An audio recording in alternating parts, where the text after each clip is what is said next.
grab your popcorn, grab your decapitated head, get your butter, get your bag of blood. This is the 2022 edition of the 31 Days of Dread, where Peter A. DeLuca, aka Pad, your boy here, the film buff, does one horror movie a day, and that's me talking. I'm your host. I'm not a vampire. I'm almost a zombie because I've just been doing nothing but watching these movies so I can discuss them all with you.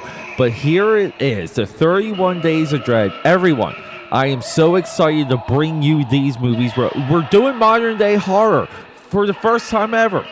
We're barely even going to hit 2021. We're going to focus on 2022. So roll over in that coffin and let's go. AKA Padders, welcome to day 2 of the 31 Days of Dread, the 2022 edition. I'm your host, Peter A. DeLuca, aka Pad, the film buff. We're getting to it.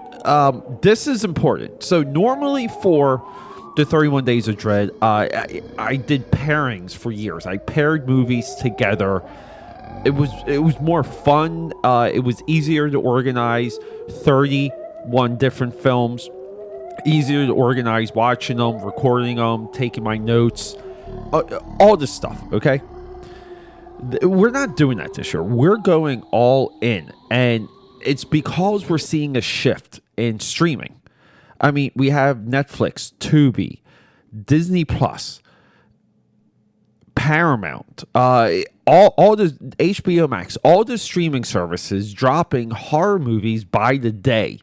And we're going to do our best to keep up with it, to report, to discuss. We do have, I said Halloween kills in the previous episode. I mean, Halloween ends. We have Halloween's ends coming up on day 3. Then we have Netflix's The Monsters, the Rob Zombie movie. I can't wait to talk about The Monsters just because the internet already killed it. And then we have Barbarians, Watchers. We have these other, we can call them theatrical releases or proper releases or old school releases. Might as well just call them old school releases at this point because if it's not on streaming, it's nowhere. We all know I'm okay with the movie theater going away. And because the experience at home, everyone has great sound, giant screens. It's as long as you're concentrating and you're in the dark, it's relatively the same. We have to be very honest and clear on that. And then along the way, we get these new films. And X and our previous film, The Black Phone. These two, this is your two-headed dragon of flat-out masterpieces by individuals that understand the genre that they are living in. And it's horror. It's not just horror, it's high concept. It's big ideas. It's fun. Dare I say it, fun? I mean, it just seems like films can't be fun anymore. And horror is saving what we would call cinema. Ty West, we've spoken about him at length before on other years of the 31 Days of Dread. House of the Devil is an unstoppable movie. Ty West is our guy behind the movie. And because he understands filmmaking so well, and he understands, I think he has like a mind, like a beat. Like, to me, Ty West is the new Eli Roth. And, is that a compliment? Is it a fair comparison? I don't know if it is. Maybe I take that back. The Sacrament, Cabin Fever 2, which I do like. House of the Devil, The Sacrament, In the Valley of Violence, and X.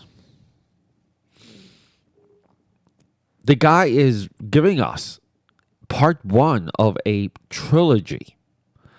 It's going to be X, Pearl, and Maxine with 3 X's. And that's a Peter A. DeLuca thing. I've been spelling words with 3 X's nearly my entire texting life since I've had a BlackBerry Pearl. So what is X? X is another throwback genre, retro, period piece horror movie. We're in the 70s. We're making old school 70s stag films, porno movies. We're making a porno. It's in the 70s. These kids, the Texas Chainsaw Massacre bus full of teenagers finds a farm and they begin to shoot their movie. And then along the way, we know some death is coming. We know some horror is coming. And it's an old couple. It's an old woman. It's an old woman that kills all of these individuals. And because we have the most unlikely slasher we can ever imagine in a horror movie, not only unlikely, but it's original. Because this woman, Pearl, that's a movie that's out right now. The sequel's already dropped. But Pearl sees her young self in this actress. And she loses it. And she's done it before. And that young actress plays Pearl in the prequel, which is fantastic, by the way. Hopefully we will talk Pearl later. X is original. It swings for the fences. It's everything we want in a horror movie. Well made, well shot, well acted. It's crazy at times. Got good deaths. What else do we want? But this is an original movie. So for all of you out there that think it's done, that there's no such thing as original, as creative, as forward thinking, as risk taking, I don't know. This podcast, The Film Buff, is not for you. But Ty West is one of our modern masters. He deserves all the accolades. He deserves more than the internet gives him. But the film buff, Peter A. DeLuca here, is saying this guy is legit. He has range. He's giving us a horror trilogy that seems to be out of his back pocket. It's amazing.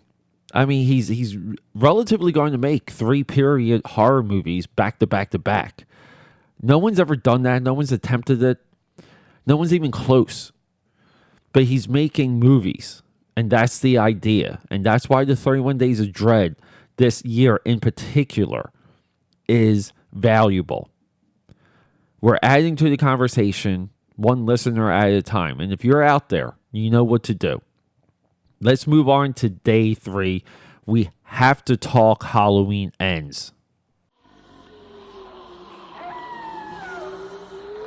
The future of film is horror, and thanks for all of that, everyone. Thanks for hanging out with me. Getting back to my point there, the future is horror.